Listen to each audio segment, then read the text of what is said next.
आए आवाम के सामने। तो ब्रांड तो आपका बन चुका।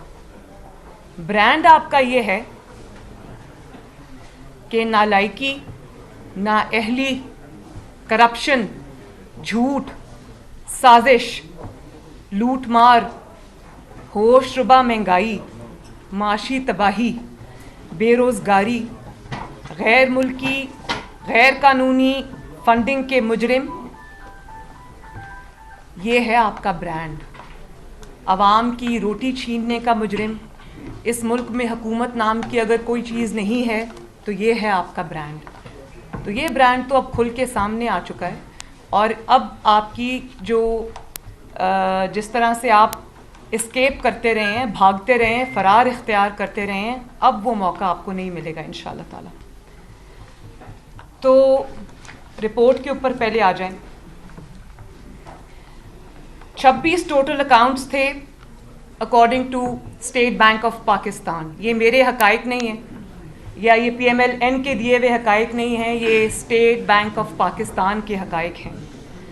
26 अकाउंट्स थे टोटल, जिसमें से 18 अकाउंट्स एक्टिव थे PTI के स्टेट बैंक के मुताबिक, और उसमें से सिर्फ 4 जो थे वो PTI ने डिक्लेयर किए हैं इलेक्शन कमीशन ऑफ पाकिस्तान के सामने। और सिर्फ ये कि झूठ नहीं बोला, बल्कि इन्वेस्टिगेशन को सबोटाज करने की पूरी कोशिश की। सबसे पहले मैं कल इमरान खान साहब का ट्वीट पढ़ रही थी और कहते हैं मैं बड़ा वेलकम करता हूँ और ये बड़ा अच्छा हुआ, ये हुआ। कुछ वज़रा के मैं बयानात सुन रही थी, उन्होंने कहा हम सुरखरू हुए। किस चीज़ में आप सुरखरू हुए? सबसे पहले तो आप भागते रहे 7 साल। आपने ताकत का, धौंस का, धांधली का इस्तेमाल किया इस फॉरेन फंडिंग केस के को आगे चलने से रोका, आगे बढ़ने से रोका। और फिर जब आपको पता चल गया कि अब नागुज़ीर है और हकाइक सामने आएंगे, लोग इलेक्शन कमीशन से सवाल पूछ रहे हैं, तो आपने फिर रिपोर्ट रिलीज़ ना करने की बार बार कोशिश की और आपने उनको धांधली से, धौंस से, ताकत के ज़रिए आपने प्रेशराइज़ कराया कि रिपोर्ट ना रिलीज़ की जाए। तो फिर आप देखें कि इलेक्शन कमीशन की ज्यूरिसडिक्शन चैलेंज कर दी, उससे भी बात नहीं बनी। तो डिलेइंग टैक्टिक्स यूज़ किए, 7 साल से ताख़ीरी हरबे इस्तेमाल किए, कभी एक बहाना, कभी दूसरा बहाना, कभी तीसरा बहाना। अब वो मुझे याद आता है कि अगर आपने चोरी नहीं की तो तलाशी क्यों नहीं दे देते?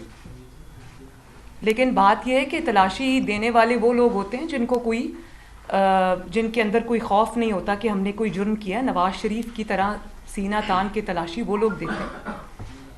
तो आपने तलाशी दी तो नहीं, ज़बरदस्ती आपकी तलाशी ली गई और आपका बाल बाल चोरी में, झूठ में, साजिश में डूबा हुआ निकला। उसके बाद जब आपने रिपोर्ट पब्लिक ना करने की पूरी कोशिश की, दबाव डाले रखा ECP के ऊपर। आपको फॉरेन फंडिंग मिली US से, यूनाइटेड स्टेट्स ऑफ अमेरिका से, मिडल ईस्ट से, ऑस्ट्रेलिया से, कनाडा से, इंग्लैंड से। और आपने 2 कंपनीज PTI ने इस्टेब्लिश की, एक टेक्सास में, एक कैलिफोर्निया में, 2010 और 2013 के दरमियान में। और इमरान खान साहब खुद उन दोनों कंपनीज के चेयरमैन थे। फिर कुछ कंपनीज ऑस्ट्रेलिया और कनाडा में भी थीं। और आपने, यानी कि जो भी हुआ, इमरान खान साहब क्योंकि चेयरमैन थे, उनके ज़ाती नोटिस में भी था, उनकी मर्ज़ी से हुआ, उनके कहने पे हुआ। फिर उस रिपोर्ट के मुताबिक आपने न सिर्फ झूठ बोला, बल्कि डिलिबरेट कंसीलमेंट और मिस डिक्लेरेशन, यानी कि जानबूझकर आपने हकाइक को छुपाया और आपने झूठ बोला, मिस डिक्लेरेशन दी आपने, और फॉल्स सर्टिफिकेट्स आपने दिए, जमा कराई ECP के अंदर। और सब पीटीआई की लीडरशिप की डायरेक्शन पे, इमरान खान साहब की डायरेक्शन पे ये सब कुछ किया गया। और फिर बात यहीं पर ख़त्म नहीं होती। पीटीआई के जो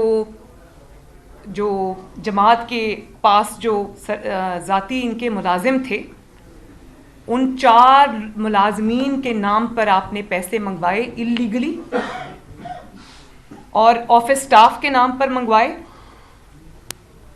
और उन 4 जो मुलाजमीन हैं जिनके नाम पर आपने गबन किया हुआ पैसा, धोखे से लिया हुआ पैसा, जो आपने लोगों से ईंठा पैसा, वो आपने अपने ज़ाती मुलाजमीन के अकाउंट्स में आपने मंगवाया, जिनका नाम है ताहिर इकबाल, मोहम्मद नुमान अफजल, मोहम्मद अरशद और मोहम्मद रफ़ीक। और ऑथराइजेशन किसने दी? ऑथराइजेशन दी इमरान खान साहब जो पार्टी चेयरमैन हैं, और आरिफ अलवी साहब ने उसकी ऑथराइजेशन दी।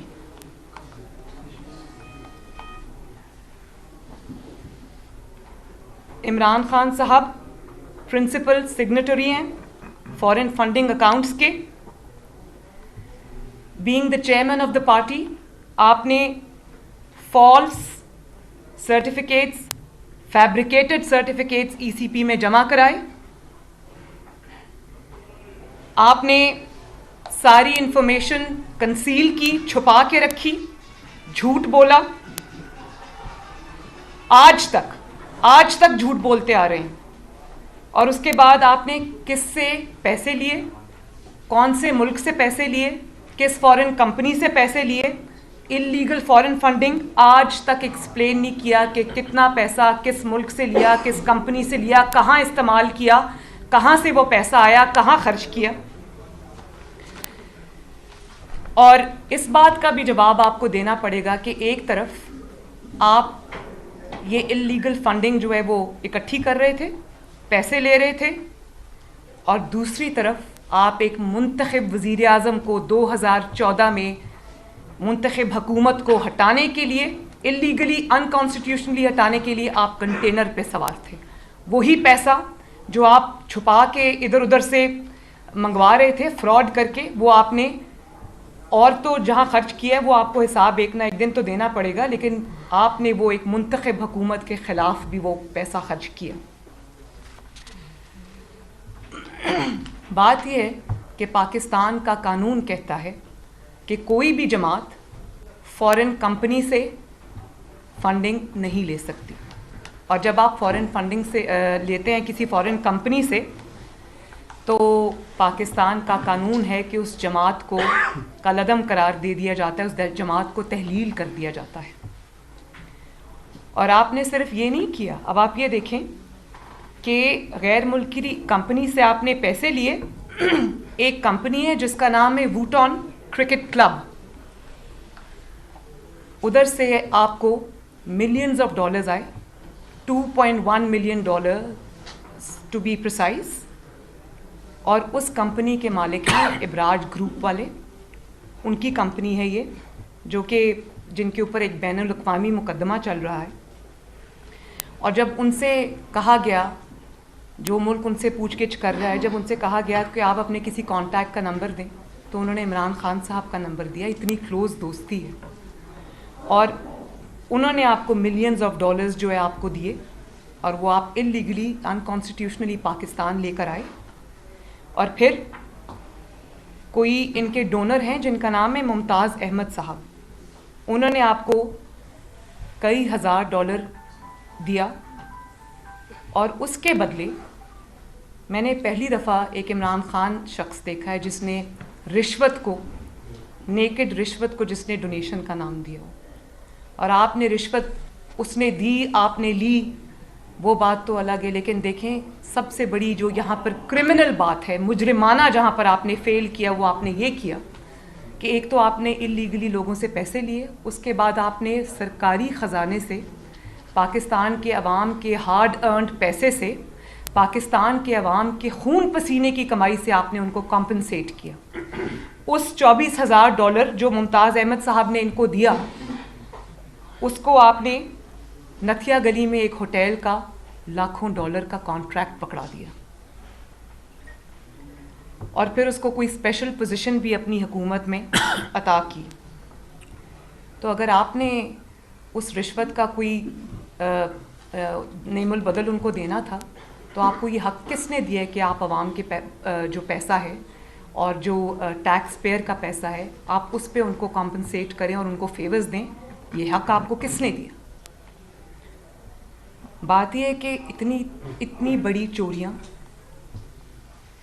तो बड़ी हैं, लेकिन जिस दीदा दलेरी से और जिस सीना जोरी से वो चोरी की गई और उस पर जिस तरह झूठ बोला गया, मैं नहीं समझती कि इसकी मिसाल पूरे 74 या 75 ईयर्स में मिलती है।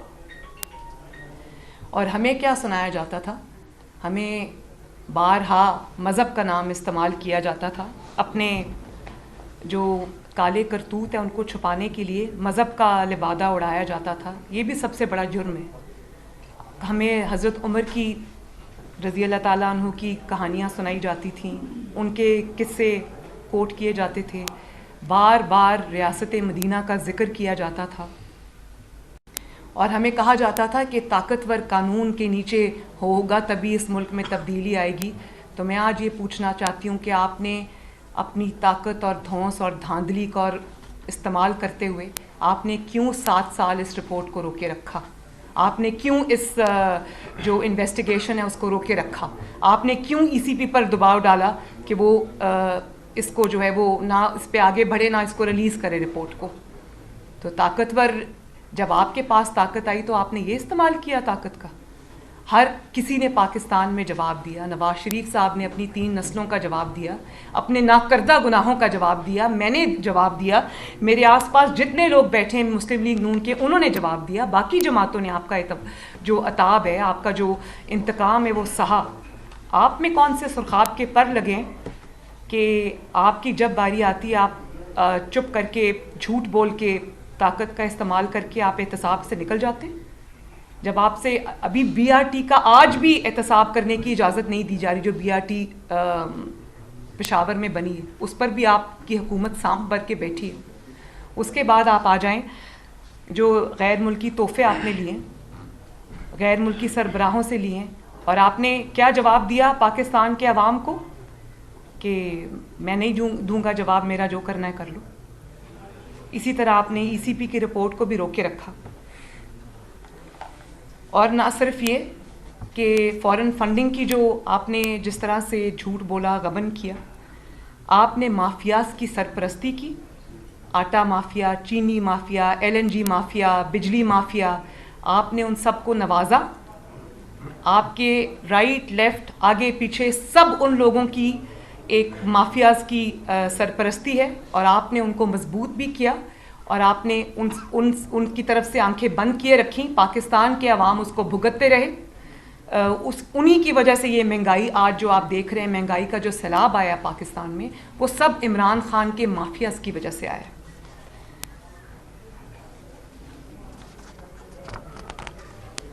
फिर आप ये देखें कि एक ऐसे शख्स को सादिक और अमीन का सर्टिफिकेट थमा दिया गया। जिन्होंने थमाया वो साकिब निसार साहब की भी हकीकत आज अवाम पे पूरी आश्कार हो चुकी है कि जिस ऐसे शख्स को आपने सादिक और अमीन का सर्टिफिकेट दे दिया कि जिसका बाल बाल करप्शन, गलत बयानी, झूठ में डूबा हुआ है। साकिब निसार साहब से भी मैं पूछना चाहती हूँ कि आज आपका वो सदाकत और अमानत का सर्टिफिकेट कहाँ स्टैंड करता है? पूरी दुनिया आपके ऊपर आज थू थू कर रही है कि आपने 22 करोड़ अवाम के मुल्क की हुक्मरानी एक ऐसे शख्स को दे दी जिसने इतने बड़े बड़े फ्रॉड किए हुए हैं और फिर उन फ्रॉड्स को ताकत के नीचे दबाया हुआ है। मैं ये पूछना चाहती हूँ कि क्यों मुल्क को किसी ऐसे शख्स के हवाले कर दिया गया और किसी ऐसे शख्स के रहमो करम पे छोड़ दिया गया जिसने चोरी की, फ्रॉड किया, झूठ बोला, छुपाया, अपने गुनाहों को छुपाया, अपने दोस्तों के गुनाहों को छुपाया। गुनाहों की फहरिस्त यहीं पर ख़त्म नहीं होती। आज आपकी नाअहली, नालायकी की वजह से, आपके झूठों की वजह से, आपकी करप्शन की वजह से, आपकी अकरबा परवरी की वजह से आज पाकिस्तान के 22 करोड़ अवाम जिस दलदल में धंस रहे हैं, महंगाई की, लाकानूनियत की, हुकूमत नाम की कोई चीज़ नहीं है पाकिस्तान में। इस सब का ज़िम्मेदार इमरान खान और उसको सादिक और अमीन का सर्टिफिकेट देने वाला साकिब निसार साहब है। मैं ये समझती हूँ कि मुस्लिम लीग नून भी ये डिमांड करती है, पाकिस्तान की अपोजिशन भी ये डिमांड करती है और करना चाहिए कि इमरान खान फिल फौर इस्तीफ़ा दे। झूठ बोलने के जुर्म में, लोगों से पैसे ऐंठने के जुर्म में, गैर कानूनी फंडिंग लेने के जुर्म में और उसको छुपाए रखने के जुर्म में उनको फ़ौरन इस्तीफ़ा देना चाहिए। और उनके ख़िलाफ़ झूठ बोलने के लिए, कंसीलमेंट के लिए, मिस डिक्लेरेशन के लिए, मिस स्टेटमेंट के लिए उनके और उनकी जमात के ख़िलाफ़ कार्रवाई होनी चाहिए। जो 4 एम्प्लॉइज़ के नाम पर पैसा आया, उन अकाउंट्स की, उन एम्प्लॉइज़ की भी के ख़िलाफ़ भी कार्रवाई होनी चाहिए, इन्वेस्टिगेशन होनी चाहिए, कौम तक उसके पूरे हक़ाइक़ सामने आने चाहिए। और अभी तक जो पीटीआई के अनडिक्लेयर्ड अकाउंट्स हैं, जो उन्होंने झूठ बोल के कंसील किए, उन सब के ऊपर जो है वो इन्वेस्टिगेशन होनी चाहिए। इस बात की इन्वेस्टिगेशन होनी चाहिए कि कितना अमाउंट कौन सी कंपनी से, किस शख्स से, किस गैर मुल्की शख्स से कंपनी से आया और वो कहाँ खर्च हुआ। जो पीटीआई के जितने डिक्लेयर्ड और अनडिक्लेयर्ड अकाउंट्स हैं, सबको पब्लिक किया जाना चाहिए। और जिस तरह नवाज शरीफ के ख़िलाफ़ एक झूठे इल्ज़ाम के अंदर JIT बनी थी, सुप्रीम कोर्ट में हेयरिंग्स हुई थी, इसी तरह हम ये डिमांड करते हैं कि सुप्रीम कोर्ट के एक जज की ऊपर तैनाती होनी चाहिए। रोज़ाना की बुनियाद के ऊपर इमरान खान का केस चलना चाहिए। रोज़ाना की बुनियाद के ऊपर जिस तरह हमने भुगता है, और हमारे पर तो इल्ज़ाम साबित नहीं हुआ ना, इकामा निकल आया, इनके ऊपर तो ये इल्ज़ाम साबित हो चुके हैं। तो अब ECP का इम्तहान है कि सिर्फ ECP का काम रिपोर्ट आउट करना नहीं है, उस पर भी वो शाबाश के मुस्तहिक है कि उन्होंने प्रेशर को सस्टेन किया, प्रेशर को उन्होंने इनकार किया। और मैं इसमें समझती हूँ कि जब इदारे इस तरह से करेंगे तो ये मुल्क आगे बढ़ेगा। तो मेरा ख़्याल है कि वो बिल्कुल लायक तहसीन है कि उन्होंने प्रेशर को रेजिस्ट किया, उन्होंने ताकत को रेजिस्ट किया और उन्होंने ये रिपोर्ट रिलीज़ की। लेकिन ये इतना काफ़ी नहीं है। आप सिर्फ ये नहीं कह सकते कि इस शख्स ने कत्ल किया या इस शख्स ने चोरी की। कानून का काम है कि उस शख्स को कटहरे में लेके आना और उसको सज़ा देना कानून और आइन के मुताबिक। तो रिपोर्ट रिलीज़ करने से सिर्फ काम नहीं होगा। इसमें जिस तरह से आपने बाकी लोगों को, बेगुनाहों को जेल में डाला, इसी तरह ECP को इस पे जो भी कानून के मुताबिक सज़ा बनती है वो इमरान खान को और PTI के जो सरकर्दा रहनुमा हैं उनको देनी चाहिए। और अब इम्तहान जो है वो ECP का भी है और उन इंसाफ देने वाले इदारों का भी है, अदलिया का भी है, जो नवाज शरीफ के वक्त में तो हम बड़े एक्टिव थे ना, और दौड़ दौड़ के सब कुछ हो रहा था। तो अब तो इल्ज़ाम साबित हो चुके हैं, तो कौम उस इंसाफ की जो है वो मुंतज़िर है। वक्त आ गया है कि इंसाफ का बोल पाकिस्तान में भी बोलबाला हो, और कौम ये देखना चाहती है कि जिसके ख़िलाफ़ इतने बड़े बड़े नाकाबिल तरदीद सबूत आ चुके हैं, उसके ख़िलाफ़ अब इंसाफ देने वाले इदारे क्या एक्शन लेते हैं, ECP क्या एक्शन लेता है। और ये मेरी ख्वाहिशात के मुताबिक या मुस्लिम लीग नून की ख्वाहिशात के मुताबिक नहीं है, ये पाकिस्तान के कानून के मुताबिक मैं आज ये अपील कर रही हूँ।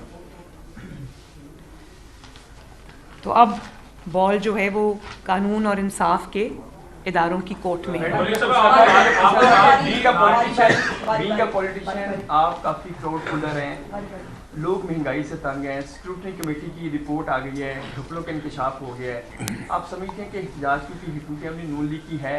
दूसरी चीज़ ये कि मियाँ नवाज शरीफ की आमद के रिलेटेड काफ़ी गुफ्तगू हो रही है कि वो आ रहे हैं, पर आप समझते हैं कि 2022 जो है वो इलेक्शन ईयर होगा। आपने 3 सवाल कर लिए। मैं उम्मीद भी करती हूँ, रिक्वेस्ट भी करती हूँ कि क्योंकि आज फॉरेन फंडिंग की रिपोर्ट से रिलेटेड है, तो काइंडली इसी पे अगर तवज्जो रखी जाए तो बेहतर होगा। मैं ये समझती हूँ कि पूरी ऑपोजिशन को इस पे न सिर्फ एहतजाज करना चाहिए बल्कि मेरा ख़्याल है कि ये हमारा फ़र्ज़ है कि हम इतने बड़े गबन के ऊपर और उस पर जो झूठ बोले गए उसको कौम के सामने और ज़्यादा रखें, और जो इंसाफ देने वाले इदारे हैं हम सब उनसे सवाल करें कि ECP से ये सवाल करें कि इसके ऊपर ज़बरदस्त और कानून के मुताबिक एक्शन लिया जाए। अगर नवाज़ शरीफ साहब अडयाला जेल जा सकते हैं, कोट लखपत जेल में रह सकते हैं, नैब में रह सकते हैं, अगर उनकी बेटी कुछ किए बगैर जेल जा सकती है, शायद खाकान अब्बासी साहब, राना सनाउल्लाह साहब, शहबाज शरीफ साहब, हमज़ा शहबाज, ये सब अगर जेल गुजार के आ सकते हैं तो इमरान खान का भी ठिकाना, हम पर तो कुछ साबित नहीं हुआ, उन पर तो साबित हो चुका है। तो उनसे भी उसी तरह सवाल होने चाहिए जिससे एक साबित शुदा मुजरिम जिसके ऊपर हर गुनाह साबित हो जाता है, जो उसके साथ सलूक किया जाता है, वही सलूक हम डिमांड करते हैं कि इमरान खान के साथ भी वही सलूक किया जाए। दूसरी बात, आपने मियाँ साहब की वापसी की कही, तो बिल्कुल इंशाअल्लाह ताला वापस आएंगे वो, लेकिन वो किस वक्त वापस आएंगे, किस वक्त उनके लिए सेफ है वापस आना, ये इंशाअल्लाह ताला मुस्लिम लीग नून खुद तय करेगी।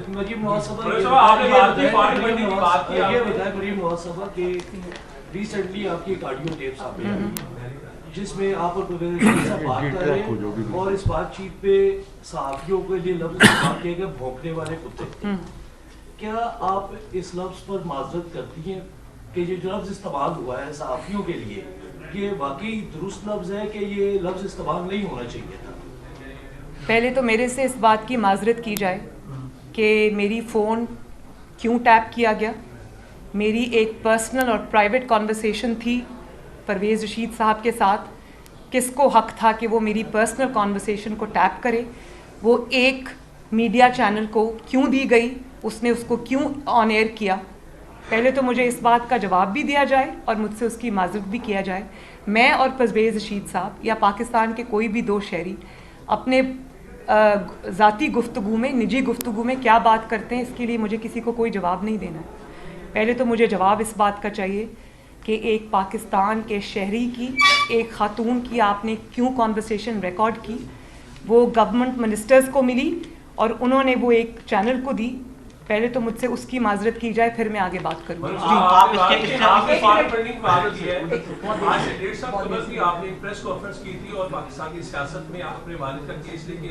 लेकिन आपको इंसाफ अभी तक होता हुआ नजर नहीं आ रहा। कुछ महीने कबल लाहौर से ही एक जमात कलदम थी, वो लॉन्ग मार्च लेके निकली, लेकिन जब वो रास्ते में थी उनके तमाम जो मुतालबात थे, वो कलदम भी थी, वो ख़त्म हो गए, उनके मुतालबात सब तस्लीम कर दिए गए।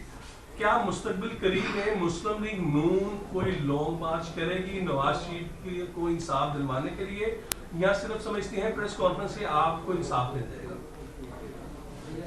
देखिए, जो आज कुदरत ने इंसाफ कर दिया है उससे बड़ा क्या इंसाफ होगा।